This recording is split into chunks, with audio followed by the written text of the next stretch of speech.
అరే day and night ఈ Epstein files చూసుడు బంద్ చేయరా, ఇదంతా వాళ్ళ ప్లాన్ లో ఒక పార్ట్. అరే మనుషులతో అయితే చాలా నీచంగా ప్రవర్తించారా, ఇది తెలుసుకోవడం అనేది చాలా ఇంపార్టెంట్. నిజాన్ని చూడడం వేరు, మెంటల్ ఎనర్జీని లాస్ అవ్వడం వేరు.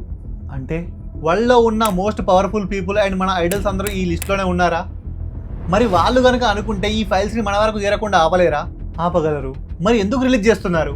బికాస్ ఇదంతా వాళ్ళు ప్లాన్ చేసిన గేమ్లో ఒక పార్ట్. ఈ విజువల్స్ అన్ని చూపించి మన మెంటల్ ఎనర్జీ మొత్తాన్ని లాస్ చేపిస్తారు, మనల్ని లో డెమోనిక్ వైబ్రేషన్ లోకి తీసుకెళ్లడం అనేది వాళ్ళ ఇంటెన్షన్. అంటే ఇదంతా నార్మలైజ్ చేయాలని చూస్తున్నారు. అండ్ ఇది వాళ్ళ ఓల్డ్ టెక్నిక్. ఫస్ట్ కార్టూన్స్ లో, తర్వాత మూవీస్ లో ఇలాంటివన్నీ చూపించారు. అండ్ తర్వాత మన ఐడల్స్ ని కూడా ఈ విధంగానే పోర్ట్రే చేస్తున్నారు. సో మనం వాళ్ళని ఎంత చూస్తామో మన థింకింగ్ కూడా మౌల్డ్ అవుతుంది.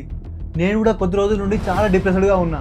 ఎగ్జాక్ట్లీ, ఇంట్లో వాళ్ళతో కూడా ప్రేమగా మాట్లాడలేకపోతున్నా, వాళ్ళతో హ్యాపీగా ఉండలేకపోతున్నా. ఏం చూసినా నెగిటివ్ గానే ఉంది, ఏదో డార్క్ ఎనర్జీ వచ్చి నా మీద కూర్చున్నట్టే ఉంది. ఎగ్జాక్ట్లీ ఒక రోజు వాళ్ళు మన బ్రెయిన్ ఎనర్జీని అండ్ మన మెంటల్ ఎనర్జీని మొత్తం డ్రై చేసి మనల్ని వాళ్ళ పప్పెట్ లెక్క వాడుకుంటారు. ఇప్పుడు డెసిజన్ అయితే నీ చేతుల్లోనే ఉందిరా.